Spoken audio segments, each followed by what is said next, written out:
Prosseguindo no estudo das parábolas do Evangelho, neste vídeo vamos examinar a parábola conhecida como as 10 minas. Esta parábola está em Lucas, capítulo 19, versículos de 11 a 27. Esta parábola é ditada no instante em que Jesus e seus discípulos tinham saído da casa de Zaqueu, na cidade de Jericó, e se dirigiam para Jerusalém. E ouvindo eles estas coisas, ele prosseguiu e contou uma parábola, porquanto estava perto de Jerusalém. E cuidavam que logo se havia de manifestar o reino de Deus. Disse, pois, certo homem nobre partiu para uma terra remota, a fim de tomar para si um reino e voltar depois. E chamando 10 servos seus, deu-lhes 10 minas e disse-lhes: negociai até que eu venha. Mas os seus concidadãos odiavam-no e mandaram após ele embaixadores, dizendo: não queremos que este reine sobre nós. E aconteceu que, voltando ele, depois de ter tomado o reino, disse que lhe chamassem aqueles servos a quem tinha dado dinheiro, para saber o que cada um tinha ganhado, negociando. E veio o primeiro, dizendo: Senhor, a tua mina rendeu 10 minas. E ele lhe disse: bem está, servo bom, porque no mínimo foste fiel, sobre 10 cidades terás autoridade. E veio o segundo, dizendo: Senhor, a tua mina rendeu 5 minas. E a este disse também: sê tu também sobre 5 cidades. E veio o outro, dizendo: Senhor, aqui está a tua mina, que guardei num lenço, porque tive medo de ti, que és homem rigoroso, que tomas o que não puseste, e cegas o que não semeaste. Porém, ele lhe disse: mau servo, pela tua boca te julgarei. Sabias que sou homem rigoroso, que tomo o que não pus, e cego o que não semeei. Porque não puseste, pois, o meu dinheiro no banco, para que eu, vindo, o exigisse com juros? E disse aos que estavam com ele: tirai-lhe a mina, e dai-o ao que tem 10 minas. E disseram-lhe eles: Senhor, ele tem 10 minas. Pois eu vos digo que a qualquer que tiver, ser-lhe-á dado, mas ao que não tiver, até o que tem lhe será tirado. E quanto àqueles meus inimigos que não quiseram que eu reinasse sobre eles, trazei-os aqui e matai-os diante de mim. E dito isto, ia caminhando adiante, subindo para Jerusalém. Em primeiro lugar, a questão de que cuidavam que logo se havia de manifestar o reino de Deus. Os discípulos tinham uma ideia mais imediatista de que Jesus já tinha falado para eles sobre o reino de Deus. Achava que isto iria acontecer rapidamente, logo. Mas que, de fato, isso não era o caso. Por isso, Jesus apresentou a parábola. E ele seria a pessoa considerada aqui certo homem nobre.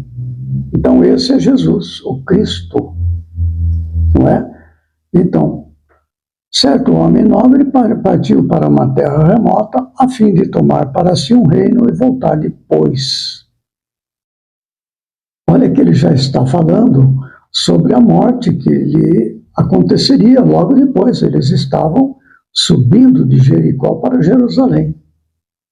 E ali, então, Jesus seria prisioneiro, crucificado, etc. No terceiro dia, ele ressuscitaria, etc., etc., de modo que ele já estava antecipando, colocando isso em termos de parábola. E o que ia acontecer quando ele fosse para esta terra remota, que é o mundo espiritual, de onde ele veio, não é? Ele retornaria ao mundo espiritual e no momento oportuno ele retornaria para então pedir contas pelo dinheiro que ele tinha distribuído àquelas pessoas. Mina é um dinheiro, é um valor muito alto, é uma riqueza muito grande. Então Jesus distribuiu, não é? Este homem nobre distribuiu riquezas para alguns. Outros receberam a riqueza, mas não o aceitavam como rei. Então, nós já podemos deduzir claramente que aqueles que o aceitavam como rei eram poucas pessoas. Não é? Muitos que não aceitavam, ele já estava se referindo aos fariseus, aos saduceus, enfim, aos escribas, que acabaram levando a crucificação. Esses é que não o queriam como rei, eles não o aceitavam como Messias. Então a parábola se refere a esta situação. Aí o que são essas minas, este dinheiro rico, esta riqueza que ele distribui? E alguns reconhecem que é uma riqueza. São as condições que nós recebemos nas encarnações. Saúde do corpo, conhecimento específico sobre isso, sobre aquilo, as condições de vida para uma encarnação, sobre as quais nós podemos utilizar estas riquezas, a riqueza do conhecimento, a riqueza da paciência, a riqueza da amorosidade, enfim, são riquezas, a riqueza da saúde do corpo, que nos são dadas para que nós venhamos a negociar com estas riquezas e produzir, assim, avanço espiritual. É isso que diz ali. E veio primeiro dizendo: Senhor, a tua mina rendeu 10 minas. Então, é o que resulta de nós utilizarmos aquilo que nos foi dado na encarnação e aplicar ali o conhecimento do Evangelho, das leis de Deus, seja dos 10 mandamentos, seja nos ensinos do Cristo, aplicar estes conhecimentos, e agora com o conhecimento da doutrina espírita, maior riqueza ainda nos é dado do conhecimento, para que venhamos a aplicar isto aqui, no amor a Deus, no amor ao próximo. Este é o ponto. Então, esta prestação de contas, elas podem ocorrer após uma encarnação. De fato, acontecem. Ao término de uma encarnação, nós voltamos ao mundo espiritual com a memória integral do que foi feito com aquela encarnação. O que nós fizemos com as riquezas que aquela encarnação nos foi dada. Não é? Nós produzimos no bem, nós auxiliamos o próximo, auxiliar o próximo com aquilo que temos. Não é necessariamente só a aplicação do conhecimento religioso, não, em todas as áreas. Utilizar isto para o bem de si próprio e para o bem dos outros, usando a palavra, usando o pensamento, usando as atitudes, que também são bênçãos que podemos distribuir ou não. Estas são as negociações. Até a este respeito, Emmanuel, no livro Vinha de Luz, no capítulo 2, ele trata sobre esta questão da negociação. Este é o centro desta mensagem, é um alerta para nós. Nós falávamos aí que após uma encarnação, nós prestamos contas das riquezas que nos foram dadas, nas minas que foram dadas em nossas mãos, em nossa vida. Olha só o que ele fala. A respeito dessa passagem do versículo 13 do capítulo 19, assim: E chamando 10 servos seus, deu-lhes 10 minas e disse-lhes: negociai até que eu venha. Então, negociar. Emmanuel, ele centra neste ponto. Olha só. Com a precisa madureza de raciocínio, olha aqui a fé raciocinada, compreenderá o homem que toda a sua existência é um grande conjunto de negócios espirituais e que a vida em si não passa de ato religioso permanente, com vistas aos deveres divinos que nos prendem a Deus. E ele prossegue, mais à frente ele dá esses exemplos que eu acabei citando, ele fala assim: cada criatura foi chamada pela providência a determinado setor de trabalhos espirituais da terra. O comerciante está em negócios de suprimento e de fraternidade. O administrador permanece em negócios de orientação, distribuição e responsabilidade. O servidor foi trazido a negócios de obediência e edificação. As mães e os pais terrestres foram convocados a negócios de renúncia, exemplificação e devotamento. E ele prossegue nesses exemplos, que essas são as minas. O conhecimento, a disposição diante da experiência reencarnatória. E mais adiante, já encerrando, ele diz assim: usufrutuários de patrimônios que pertencem a Deus, pertencem ao Pai, encontram-se no campo das oportunidades presentes, negociando com os valores do Senhor. Em razão desta verdade, meu amigo, vê o que fazes e não te esqueças de subordinar teus desejos a Deus nos negócios que por algum tempo te forem confiados no mundo. Olha que interessante a parábola das 10 minas. Essas minas são as riquezas que nos chegam, sejam do conhecimento, da audição, não é, dos sentidos físicos, do paladar, do tato, não é, do olfato. São riquezas, entre tantas que nos são concedidas na encarnação. Ao término da encarnação, prestamos contas dos bens que recebemos. O que fizemos com isto? Não é? Há um outro aspecto que a gente poderia falar também sobre essa questão de prestação de contas.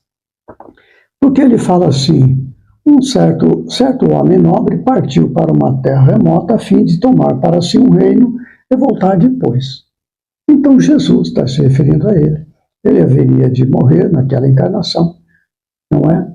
E voltaria num tempo oportuno ao final de um ciclo evolutivo da humanidade terrestre. Nós estamos no ciclo evolutivo de expiações e provas. Ao término deste ciclo, porque é dado um prazo, não é, para que a aprendizagem espiritual aconteça, e ao final deste ciclo, então, é feito uma chamada de contas da humanidade.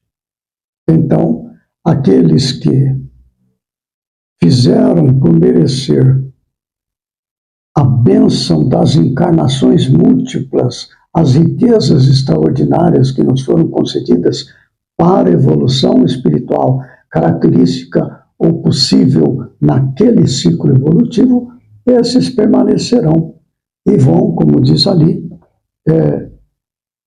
foste fiel, no mínimo, sobre 10 cidades terá autoridade.